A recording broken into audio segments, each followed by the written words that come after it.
How you doing, y'all? Welcome to Confidence. On today's episode, we are going to be finding out or turning your dating blind spots into your core gifts or into the ways that you could show up better in a relationship. It's really fucking cool. I got a cool little exercise that I'm going to show you guys, and I'm going to take you through my exercise. Just some, dating shit I'm learning. You know what I'm saying? I'm always getting better. That's the thing over here. And then we're going to go through. I asked you guys on an Instagram poll what your number one value is in a relationship. Like, what's the number one thing that you look for? I mostly got submissions from women, so I'm going to analyze the data and tell you guys, I'm going to give you the priority, like, which one scored the highest. So we're really going to get into what does a woman want, and then I'll touch on some of the things that men submitted, but the men, of course, were like ass, vagina.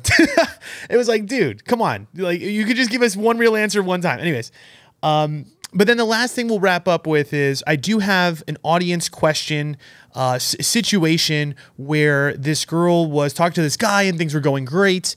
And then all of a sudden at the end, things kind of got, there was some friction there. And she felt that she expressed herself and the guy turned around and became this different person. So she's like, what gives? So we're going to talk a little bit about communication in relationships. And then we'll segue into, if we have enough time, we'll touch on men's self-sabotaging relationships. So we got a fucking full lineup today. Hope you guys are excited. Let's just jump right into it. So this week, I've been really continuing my journey on trying to just become better and smarter within my own dating journey. And one thing I do want to say before I get into this is, like, sometimes I feel like we make dating a little overcomplicated. Like, I truly do believe that in some sense, like, what's meant for you is never going to leave you. And, a lot of the times, and trust me, I think the work is very valuable and very important. I'm actually going to say that it is vital, if not paramount, that if you want a great relationship, if you want an amazing relationship, right? One where you're like, yo, this shit fucking rocks. You got to do work on yourself, point blank. I do not believe, there's some people, right? You get lucky, you get a person and maybe both of you guys are just on the same page. But for the most part, most of the great relationships I know, there has been some self-awareness, some self-reflection, some accountability. And, maybe if there's relationships that don't have that, I'm just kidding. Maybe I'm gonna make a generalization right now, but like some of these relationships are like those hometown relationships where like it's all they know. You know what I'm saying? They know just each other. They haven't really branched out and done amazing things. And they're kind of just like simple people. I guess that's kind of fucked up. But what I'm trying to say is, like, some people that are in relationships, it's like they haven't really had to, some people haven't had to reflect that hard and they're figuring it out. But my whole point is, I do believe that ultimately everybody will get to that place, even if they don't actually do the quote unquote work, because experience is very powerful, right? You will get to a point where, shit's gonna be fucking up left and right. And you're really gonna have to figure some shit out, right? You know what I'm saying? There has to be some sort of self-reflection that you're doing. I don't care if it's with a therapist or whatever the fuck it is. You know what I'm saying? Your own mindset, like literally just contemplating what the fuck happened is powerful in itself. My whole point is I want to try to make this simple in a way that is digestible, because sometimes I feel like it gets really out of control with the fucking, all these rules in dating. It's like, watch, we're going to get to a place, post this exercise where I think we're going to really make it simple. I think for me, and then hopefully, through the reflection, you guys will see, okay, you know what? Maybe there's a few things that I really need to hone in and focus in on. But for the most part, I just got to show up, be positive, be vulnerable, be all the things that, maybe are tough to do. But anyways, let's get into it. Okay, I've been reading this book, and honestly, I think a random audience member sent it to me. Somebody sent it to me. And it's called Deeper Dating. Fantastic. At first I was reading it, I was like, what the fuck is this bullshit? You know what I'm saying? It was talking about like core gifts and wounds and all this weird like woo-woo type shit. And then I'm like, all right, you know what? I'm going to keep powering through. Bro, fantastic. A lot of the exercises in there, like skip some of the meditations. They're fucking weird. But I'll tell you, this one exercise blew my fucking mind. It blew my fucking mind. So what this is I had to analyze all of my past partners, and specifically the toxic partners. And what I had to do was look at all of them, write them down on a list. So I wrote down all of my quote unquote toxic partners. I also wrote down pretty much generally all my partners, because you could also take the negative traits of the partnerships that were also valuable or good, right? And here's the thing too. I know we're focusing on the negative piece of them right now. Don't worry about yourself. You're really actually analyzing just the partners that you've been talking to. I know that you've probably done some fucked up shit, which we're going to see in a second, right? But at the same time, again, this is about exploring the toxic partners themselves. So I wrote down a list of like some of the last girls that were in my life. Very relevant. You know, some where it was like quick situationships and it was like terrible and it was trash. And then I also have some, you know, more recent ones.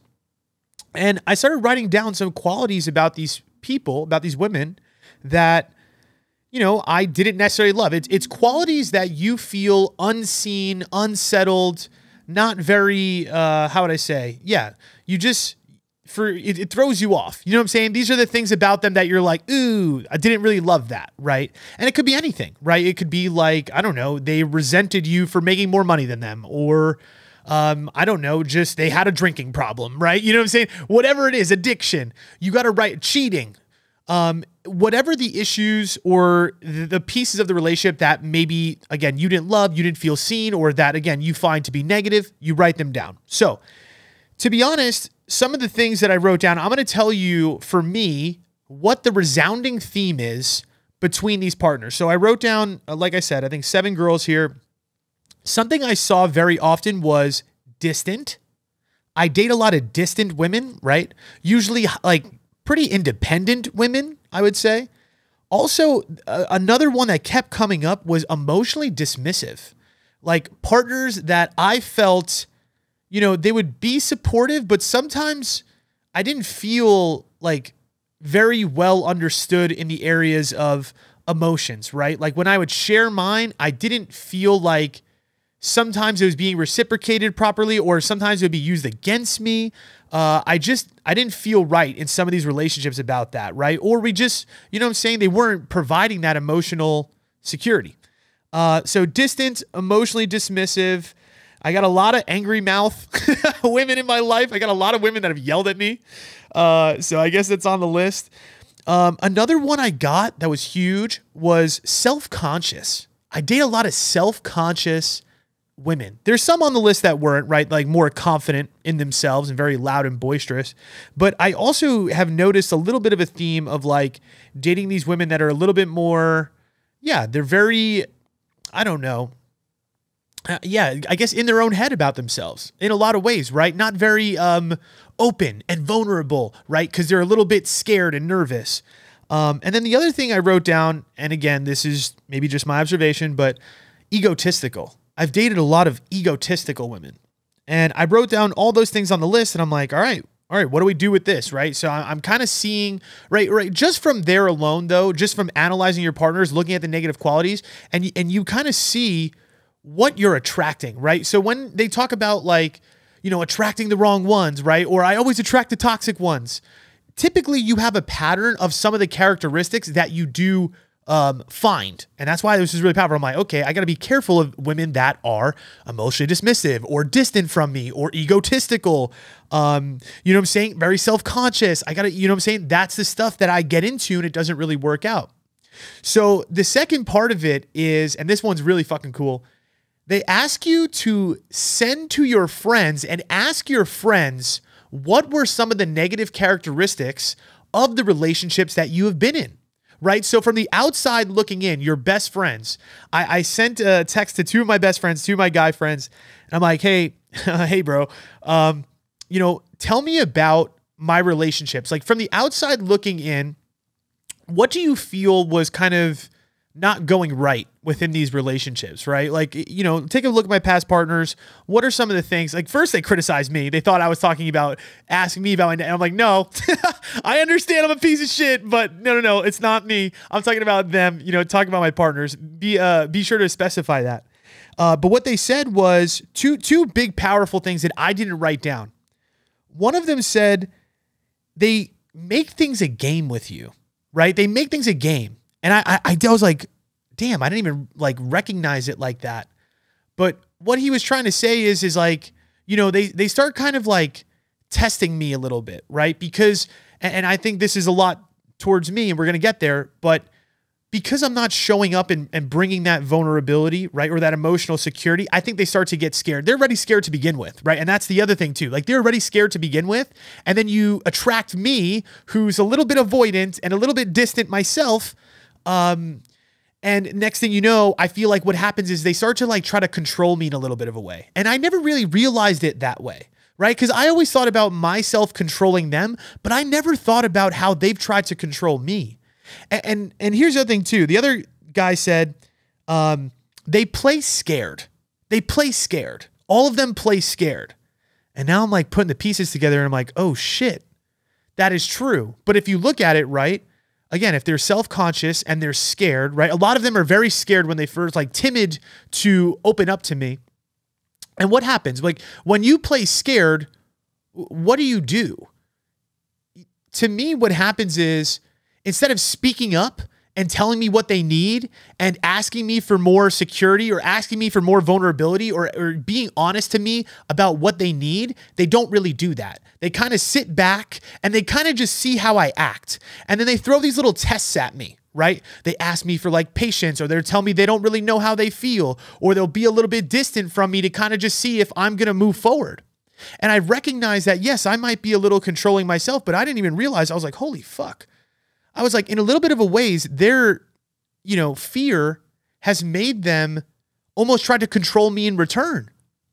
And I'm like, oh shit. Like, again, I didn't even really see it this way. But again, outside looking in, I think it's a lot easier to see those things. So again, the category of, and what we call this is, in the book, they call it the attractions of deprivation. So connections that deprive you of intimacy or inspiration. And these are the toxic type people and the characteristics that you typically go for and attract.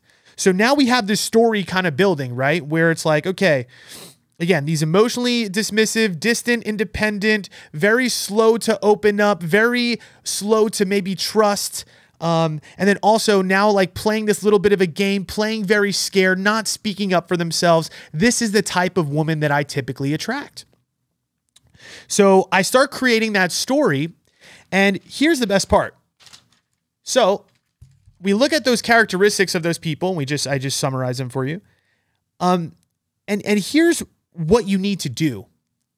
You create a story, right, of that person that is your toxic characteristic, or that toxic partner. Sorry. Right. So again, I just told you, it's these like highly independent women that come into my life. They're a little self-conscious. They're a little shy. You know what I'm saying? They're kind of playing these like little games with me, trying to control me. But what does this show you about me? So now this is the reverse. The toxicity that you find in those relationships, the opposite value of that is actually your core gift. So the thing that you need to show the most, or the characteristic within yourself that you are depriving yourself of, is the opposite of those negative characteristics. So for me, right, I said emotionally dismissive. What's the opposite of that characteristic? It's emotional safety. I need to give emotional safety. That is my core gift, is actually me being vulnerable. Quality time. I need to be in a relationship where I'm spending quality time and being intimate with them. But again, I'm attracting the opposite. Vulnerability, right? I'm not being very vulnerable with these women, right? Like that is something that's huge for me. And also too, I have to be way more patient at the beginning and take my time. And again, this is just the opposite of what I'm finding. Think about the other thing. It said egotistical. What you realize is that I'm embodying a lot of these characteristics that I'm finding in these women. And actually, my authentic gift, what I need to actually look for in relationships and the ways that I need to show up in relationships, is the opposite. I need to give way more emotional safety. I need to be in a relationship where I'm spending that quality time with them, right? I need to be way more vulnerable, way less egotistical. Because that is the type of people I'm attracting, because I'm diminishing those qualities within myself. I mean, you look at some of these past relationships that I've been in, and again, the patterns. You know, like I get in these relationships, and honestly, this is the reason I hold on to so much guilt in my relationships. And this is just how I feel, is like most of these women, 5 out of the 7 women, I knew I had in the bag. You know what I'm saying? Honest. Like most women, in my opinion, if you're a high value man and you know what I'm saying, like you're charismatic, whatever it is, typically you meet women that are down. Let's be honest. Most of these women on this list, when they first met me, if I was consistent, they would have been down. A lot of these situations that I was in, and here's the thing, I'm putting a lot of responsibility on me to say, oh my God, like I'm the reason these didn't work out. The reason I take a lot of, again, blame for that is because I can tell and feel that they do want to give me those things. You know what I'm saying? They do want to show up and provide emotional safety. I think that they do want to be more vulnerable with me, but I'm not really giving that and showing that myself. I've gotten much better in my last relationships. If you look, there's a progress, right? I've made progress at being more vulnerable. I've made progress about giving more emotional safety. But I recognize for me to be in something great and amazing, the truth of the matter is like, those are the qualities that I got to live by. You know what I'm saying? Those are the things that I got to show up in a relationship and recognize, like, that is the only way that that connection is really going to last. I have to provide those things because I'm going to keep attracting. And that's the thing too, is if I bring this, I'll actually repel those people that are what? Distant. I'll repel the people that are egotistical. I'll repel the people that are emotionally dismissive, because if I'm open emotionally and I'm showing up vulnerably and they don't move forward or they're showing distance, that's where my boundaries come in. That's where I recognize, oh shit, this is why I'm attracting that type of toxic partner. And I'm seeing now the pattern. I thought that was really powerful. And here's one of the last ones too. And I thought this was great. What is the feeling? They say, what is the feeling that gives you the most pain in relationships, right? What do I avoid the most? Or what is the feeling that I am trying to prevent in my relationships? Or something when I feel it, when I get in relationships, it really hurts me, right? Something that really hurts me or makes me feel weird is uncertainty. And it's very strange that I feel that that is my biggest, number one, most feared feeling, or the feeling that gives me the most pain. Because guess what am I saying? I attract uncertainty because I don't give stability and patience and trust. The thing that I fear the most, which is uncertainty. Like, that's the thing, is I can be sometimes like very scared of that uncertainty, that anxiety in relationships. And I think a lot of you probably relate to that. But the truth is like, if I'm avoiding that, right, what am I doing? I'm typically not showing up and giving my certainty myself, right? Because I'm afraid of that uncertainty. I'm also trying to do the game thing, the control thing, right? We talked about like these girls play this like little game with me because they're afraid. Now, I'm not saying, again, it's all my responsibility to be ultimately vulnerable, and they have no responsibility to that.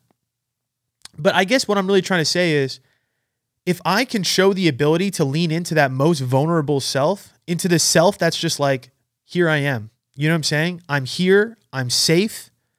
I'm with you. I want a deep ass loving connection, and here I am. I'm not going anywhere. I haven't shown up in a relationship like that in my life. Just point blank, just being honest.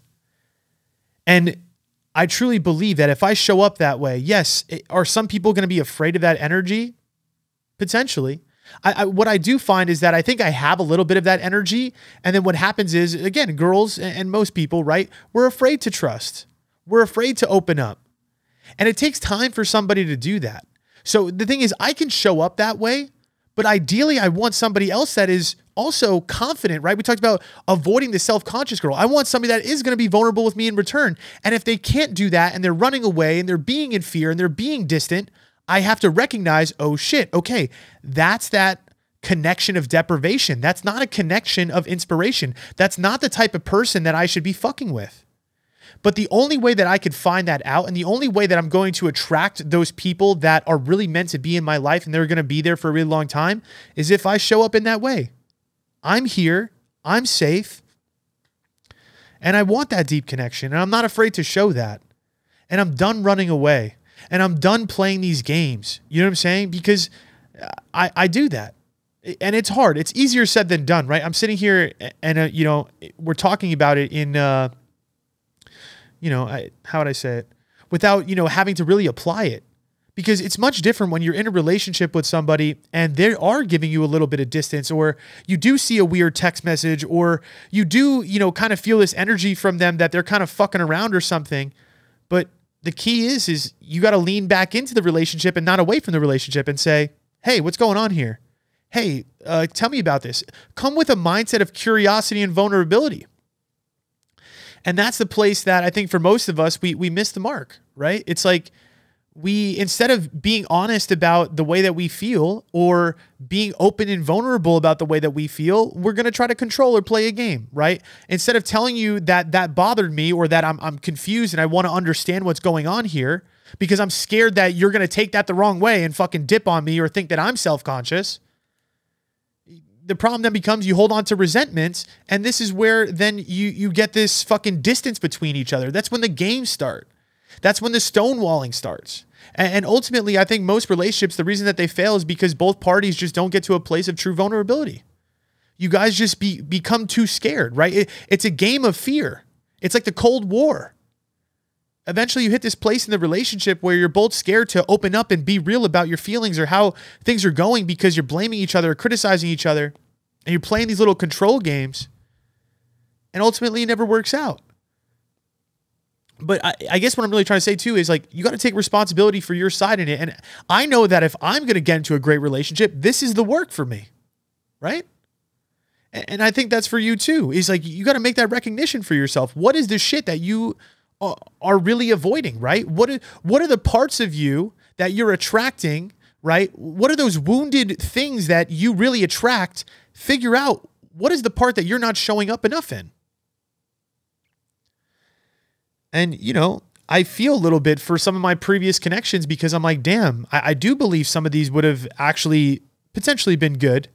You know, had I shown up a little bit better. Now, it doesn't mean that they're all authentically aligned. And I'm not sitting here being like, oh, I wish I had somebody back. No, right? It's like, I have to take this information, look forward, and find somebody that's in alignment with that. And I got to show up as the best version of as I can. And I know I'm going to find what I'm looking for.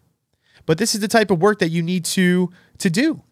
All right, let's talk about the values that women want. I think this is a really good segue because, you know, we're going to see where my faults maybe lined up to what a woman really wants. So I asked you guys, what is the number one value you look for in a partner? Now, the number one word that was given was honesty. Honesty was the one word that was given a lot. And I'm going to be honest. Oh, honest. Sorry, it's corny. That's a big one, right? Impeccability of word. That's my number one value. It is integrity of your word. We got nothing else on this planet, to be honest, right? I need to know that what you say is what you do. I need that. I want that. I want to show up like that because it's the only way that, to me, that you could truly build trust. I do think that trust is different than honesty, right? Because honesty is just about, I guess, telling the truth, but trust is more building safety. So I'm going to give you the, I combined some of the values because, again, people were saying different words. And I categorize them and prioritize them. So I'm going to go from top to bottom. So what a woman wants in a man, number one value, and again, I categorized it and I tallied it. The number one thing was honesty, trust, and integrity. Honesty, trust, integrity was number one thing that women look for in a man. Number two is kindness, compassion, and friendship. A combination of those words. They want you to show up kind. They want you to have some sort of compassion for them, but I think also people around them. The third one was loyalty, stability, and consistency. Loyalty, stability, consistency. So right now, again, that trust, honesty, that integrity, that kind of aligns with loyalty, right? Consistency, but also the kindness and compassion. The fourth was emotional intelligence. And to be honest, I feel like this kind of aligns with the top three, right? To me, when you have emotional intelligence, you have the ability to be, to build safety, right? To communicate properly, to validate feelings. I think that's a massive one. And we're going to see that at the end, the audience question. I feel like men have a really tough challenge with that. We really do. I'm going to save that for the audience question. The fifth is ambition. Want you to fucking work hard, have a fucking life. And then leadership and confidence. Leadership, confidence, ambition was like the kind of the roundabout at the bottom, right? So they want this man that I believe is like independent, confident within himself, right? Has high value, has high character, has high integrity, trust, honesty, is going to show up consistent, and also be kind and compassionate. Man, women, that's a list. I'm going to be honest with you. And so now let's look at the things that I was working on, right? So if my core gifts are emotional safety, think about that. That aligns perfectly. The thing that I was really, to me, that I didn't show up best in a lot of these relationships was the consistency piece, right? Like that consistency is major, and it's major for trust. Like at the end of the day, that is the only way you could really build a long-lasting relationship. And that's just the truth. And that's what I'm recognizing about me being an avoidant man and all this shit. The truth is, if you got trust issues and you're fucking running away and you're hot and you're cold, that's not going to work. It's never going to work. It's not. You have to have trust. You have to have safety. You got to be able to show up and repair. You got to understand that it's not going to be perfect. And I think that's a major one for a lot of people because they feel like it needs to be. And especially for me too, it's like, I felt like it needs to be. If it wasn't perfect, then I got to fucking, I got to dip the fuck out. But then all you're doing is causing this fucking friction in the other person's mind. Like, oh fuck, can I trust them to like share something? Can I trust them to not run away when times get hard? You put somebody in a state of anxiety and it's just going to go, I look at my last few relationships. That's really what it comes down to. With Texas, I didn't bring that safety. I break up with her. I go no contact for 3 months. I try to get her back. That's my pattern, right? Is I do the whole stonewalling thing. I don't fucking talk to you because it's not within my, this relationship is not working for me. It's too distant, whatever. I'm not valuing the connection enough, in my opinion. I'm too egotistical. I'm too focused on my work. I'm too focused on the shit that I'm doing. I'm not focused enough on building a healthy relationship. And then I try to get the relationship back on track. I finally realize, and I'm like, oh, maybe I should just fucking, I do like them. I do care, right? And then I try to get it back on the hook, and it's too late. I've already misplaced the trust in the relationship, and I've done that in the last few of them, honestly. Something happens, there's this conflict that happens, and for a man, I'll be honest, I think the hard part is, we get freaked out, and we don't really process our emotions very well. We really don't. And sometimes we really do need that space in order to figure some shit out, in order to feel the things that we're feeling. Sometimes that energy that we're getting from a woman where we're uncertain, right? Again, because also we talked about this too. It's like women are playing games as well, right? We're both trying to control the situation. That's what's crazy. Is both parties just want to be fucking loved. Both parties just want safety. Both parties just want certainty. And in a fight to get certainty from each other, instead of directly communicating and being vulnerable and being honest and bringing safety, what we do is we play games and we go distant and we stonewall and we criticize. And, that's the doom of most relationships. You know what I'm saying? And maybe sometimes your needs and stuff, your values don't align and those things just happen naturally and there's nothing you can do, right? If you notice that type of energy and friction between y'all, maybe it's time to go. Even the last situation that I was in too, right? Like circumstances are just hard. The things that I want are not aligning to the ways that you want things. And again, instead of being more patient and emotionally safe and trying to work through the issue, again, I'm trying to control or run away or do whatever. And then again, I try to get the trust back. Hey, 2 weeks later, yo, I love you. You know what I'm saying? Like every fucking man ever, right? They always fucking come back. It's the truth. I think the reason that men come back is, again, they process their emotions. They can't really handle the breakup that well. They recognize that they're alone. They just start to have those feelings and those urges, and naturally it comes out. It's funny as fuck. Like, as a guy, I'm like, I'm never going to be that guy. I'm not chasing no girl.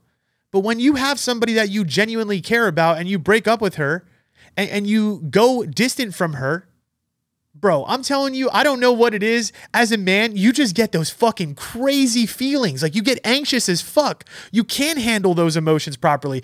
Yo, I have been trying. You know what I'm saying? We've been through this fucking breakup cycle with me for forever, where it's like, when I go no contact with these women, I can't do it. I spin the block. You know what I'm saying? I fucking come back. And it's crazy because I'm like, I don't want to be that guy. Like, I could just leave it alone.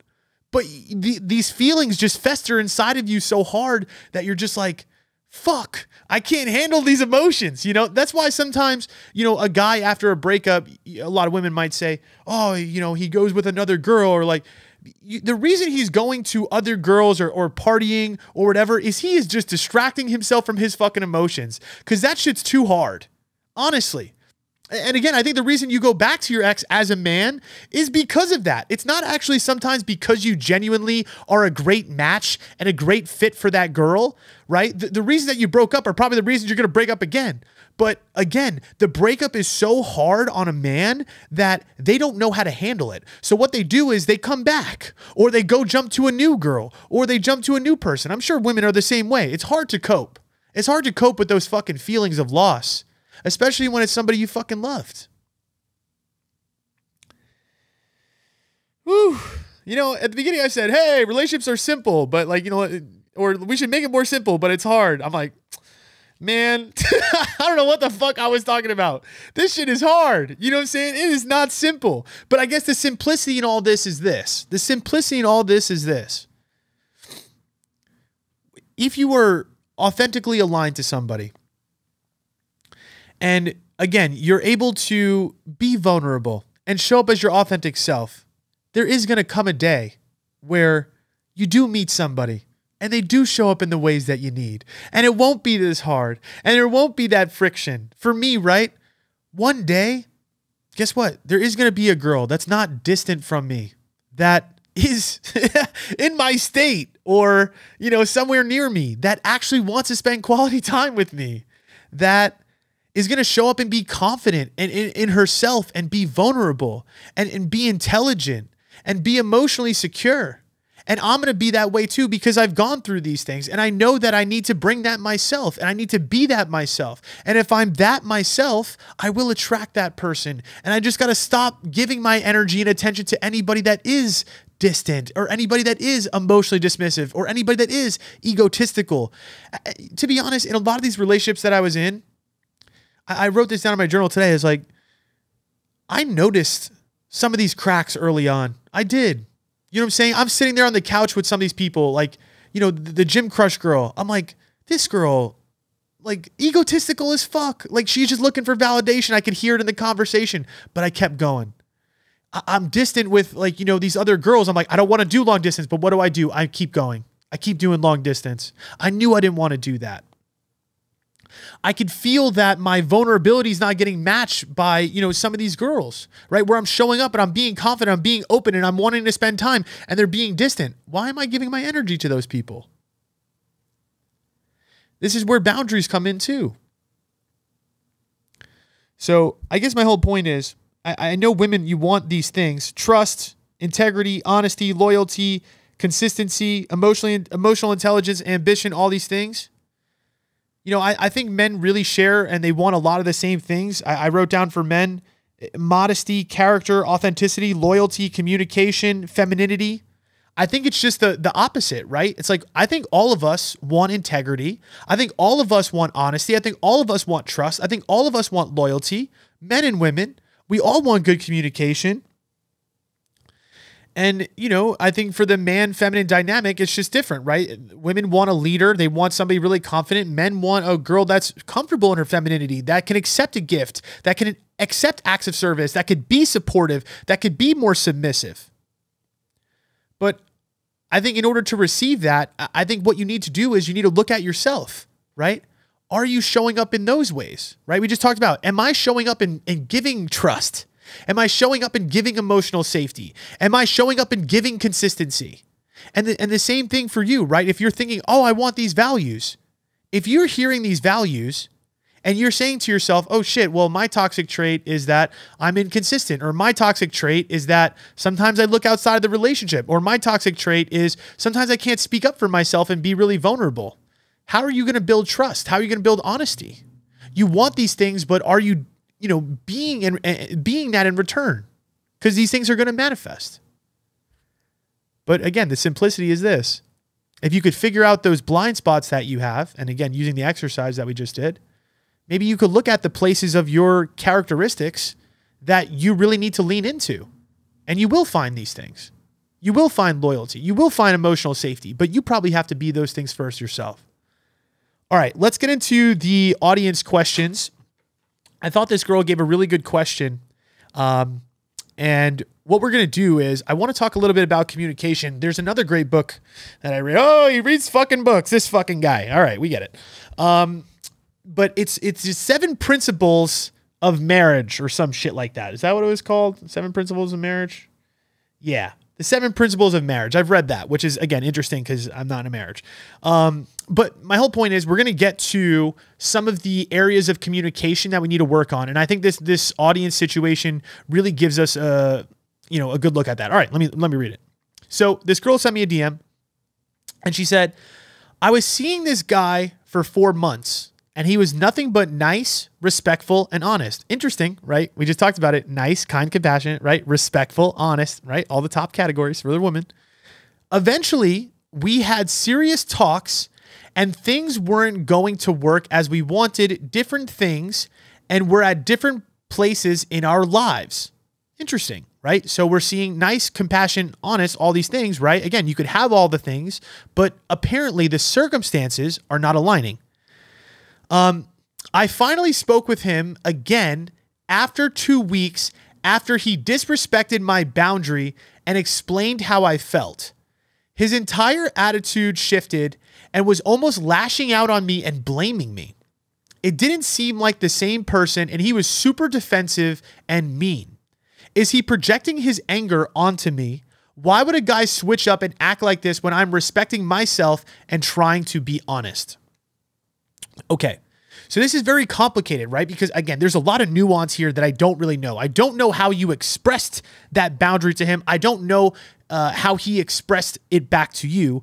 You already mentioned to me that there was differences in the things that you thought and the places that you were in your lives. So what I'm curious about is, what boundary are we really talking about here if you already know that things are not aligned? Now, I get it, right? Because in my situation I just had, that was the problem, right? We're trying to make something work that maybe isn't supposed to work, and we're both trying to set boundaries with each other, and we're both fighting a fuck ton. But I wanted to get into the communication because you mentioned how you felt like he turned around and he was blaming you and he was being super defensive and mean. So there are the 4 horsemen of poor communication according to the 7 principles of a healthy marriage. And the 4 horsemen of poor communication are criticism, contempt, defensiveness, and stonewalling. And the reason I bring this up is this. I'm very curious as to how you brought up that boundary, because you're saying that you want to respect yourself and trying to be honest. But what does that mean? Because how you say something is so fucking critical. So we just talked about how creating safety in a relationship is paramount, right? That's the place that a lot of us, we struggle in. But the reason that we might not be creating safety is also in the way that we communicate our needs. So what you're saying to me is, I'm respecting myself and trying to be honest. When I hear that, the reason he might be being defensive is because the way that you can be communicating what you need is critical, or criticism, or contempt. Contempt, if you guys know, I had to look it up. You know what I'm saying? I Googled, I was like, what is contempt? You know what I'm saying? But to me, that's more like passive aggressive type communication, or saying something with a poor facial gesture or, being sarcastic, right? So again, this more passive aggressive, indirect type communication. So here's the thing. You're saying that he's turning around and being defensive, but I would even ask you and be curious and say, how did you bring that up? Did you state to him, hey, this is how I feel. I'm feeling unsafe. Or, hey, I'm feeling, I don't know exactly what he did, what boundary he broke. I don't know if it meant like, hey, he was texting you too much. I'm just going to make up a hypothetical because you didn't tell me. Let's say the boundary that he broke, right, was you didn't want him to text you anymore. And maybe he was. I don't really know. Long story short, how you communicate that is important.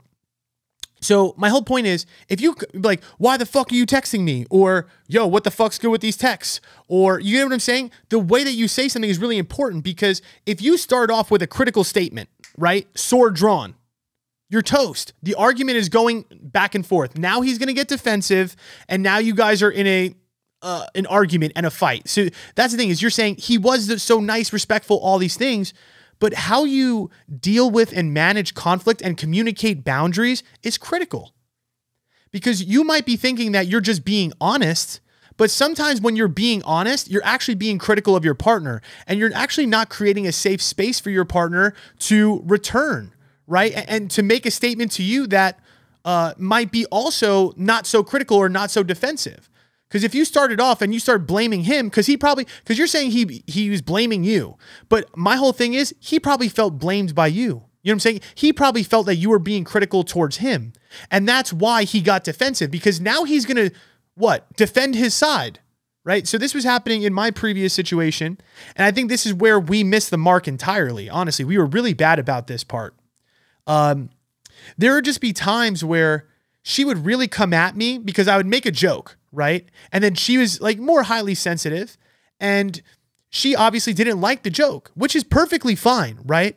Now, if she would have came to me like, Chris, like, I didn't feel like that was appropriate. Way different. I'd be like, oh, my bad. I didn't mean that. But what would typically happen is that I would make a joke and it would turn around and be like, why are you like this? What the fuck? You know what I'm saying? Like, coming at me. Now I'm like, yo, it's a joke. You know what I'm saying? Like, I'm not trying to be hurtful. So now, again, here's the thing. Is my side invalid? Is her side invalid? No.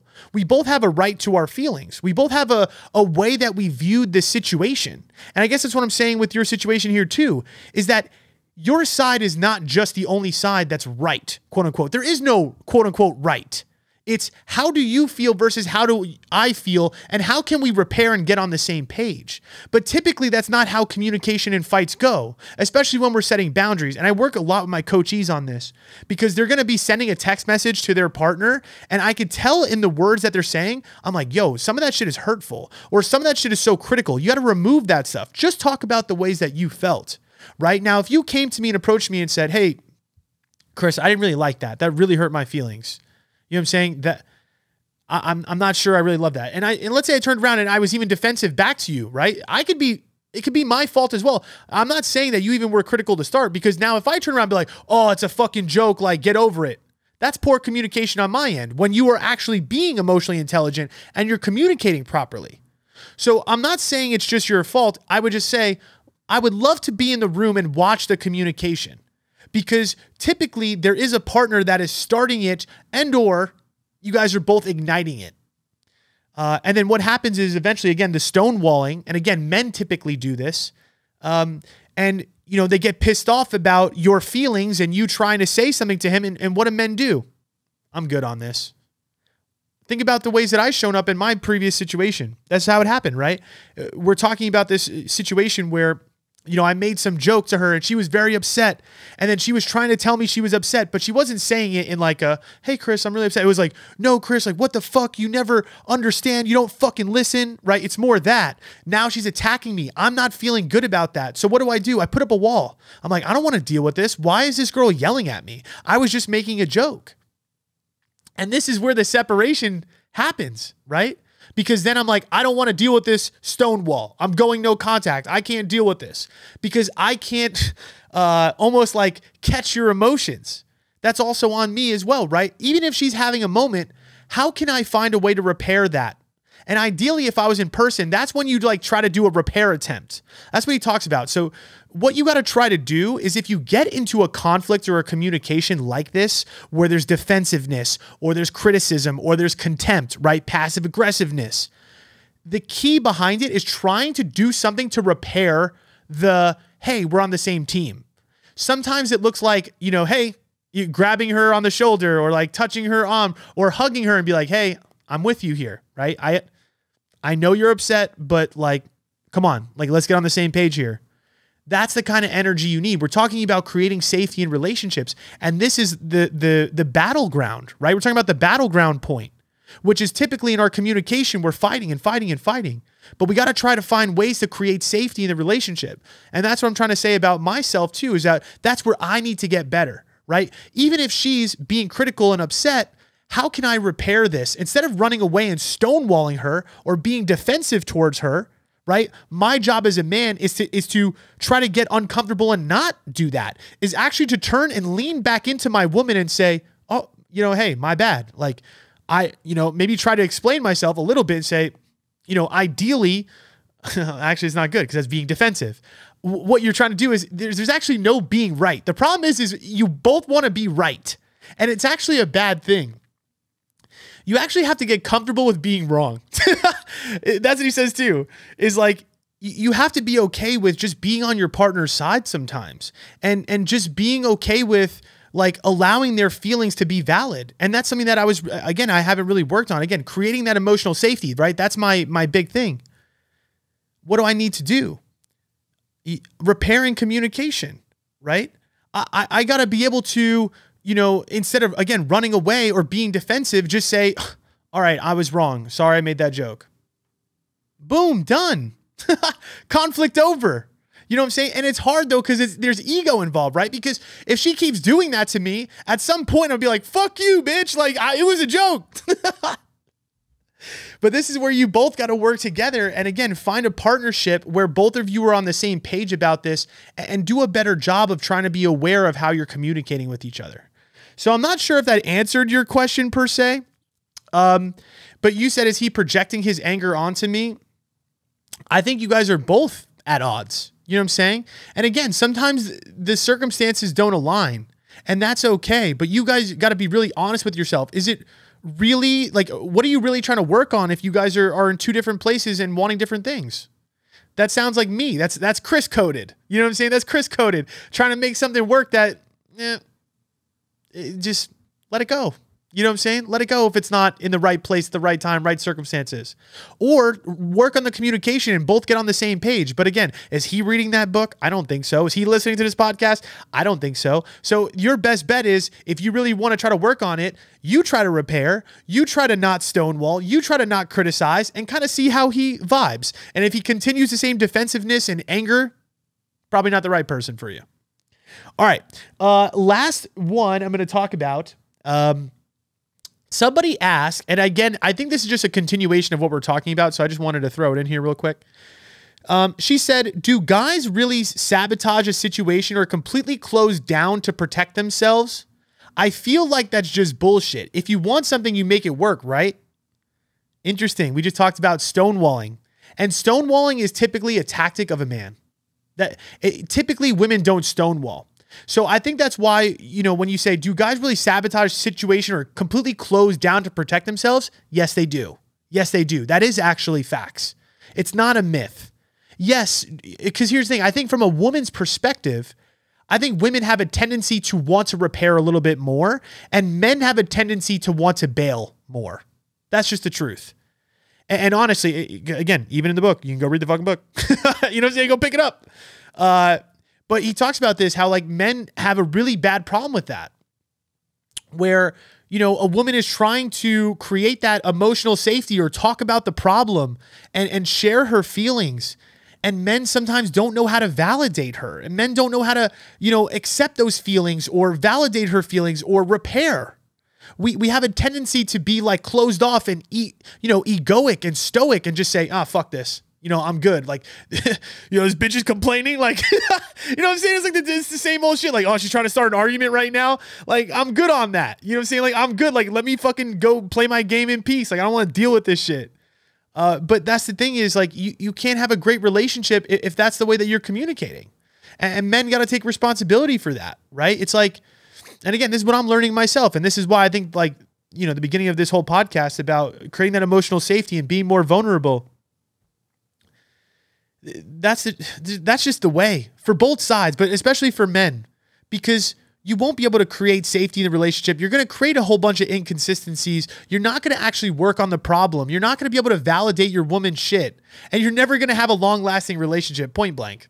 That's what he's talking about. He's like, realistically, it comes down to the man not stonewalling. I mean, of course, again, there's responsibility for the woman. Again, how you approach him is so important, right? If you're approaching him in a critical way or in a passive-aggressive way, and he's defensive and starts stonewalling you, it's both of your problem. You get what I'm saying? But again, for a man, it's like, try your best to lean more back into the relationship. Stop leaning away, right? Stop trying to, again, put up that wall, because that's what it is. Again, I don't think that they're recognizing that they're sabotaging the relationship, because to them, it's just a normal, like, I'm just not dealing with this, right? So they close down because they don't know. And again, we don't know how to process those emotions and feelings very well like you do. Women can process feelings in the moment and have an intuitive conversation on the spot. Whereas men, that's not how it works. You share something emotionally with us or something happens, like, we need to be by ourselves in a different location doing our own fucking thing for it to randomly pop up in our mind and be like, oh shit, like, maybe I should have been nicer. You know what I'm saying? Oh, fuck. Like, maybe I should call her. You know what I'm saying? Like, in the moment, like, it was a lot for me. To be honest, in my last relationship, this is what would happen frequently. We're struggling with the communication back and forth, and I can't process the way that I feel. Instead of, again, turning into her and trying to repair, I turn away, I stonewall, and then I fucking go no contact. 2 weeks later, I'm saying, hey, I love you, I'm fucking sorry. But reality is I was just so overwhelmed. I was so overwhelmed by the emotional conflict, and I wasn't able to open myself up and be vulnerable and be patient. Now, again, it might be the situation and the circumstances too. So that's what I'm trying to say. It's not my fault, right? Again, I'm looking at the ways that I can get better, right? That's my whole thing is, if I can get really good at that, turning back to my girl, making sure that, like, again, even if she's not fucking right, I'm able to just fucking let go of the ego and just validate her feelings and fucking listen and be present and not run away. I'm going to have way more success with the opposite sex. I'm going to have way more success with, building a life with somebody, because conflict is going to happen. Your girl's going to start acting wild. She just is. She's the wild feminine. You know what I'm saying? She's going to have moments where she fucking has a meltdown. And as a man, that's what your job is. You're there to protect the peace. You're there to pick her up when she's feeling down, to validate her and make sure that she feels supported. And vice versa though too, right? Like women, same thing. There's going to be times where your man runs away. There's going to be times where your man can't handle the emotions of the situation. Are you able to be there for him? Right? That's something that I felt that I really loved about this past situation, right? Maybe we weren't on the same page and the circumstances weren't right. But I will say, every single time I ran away, and I'm not saying that you need to do this as a woman, but to some degree, like, she showed up. You know what I'm saying? That's why I feel like I cared about her so much more towards the end, is because every single time I had an emotional breakage, she would show up for me.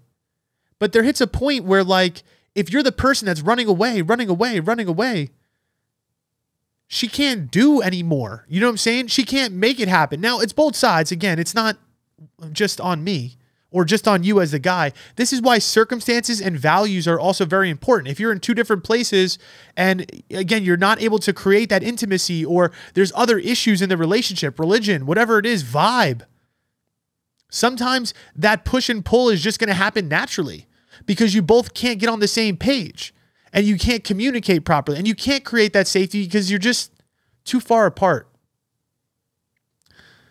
So I guess all of this to say is, I do think that men have, they sabotage relationships, but so do women.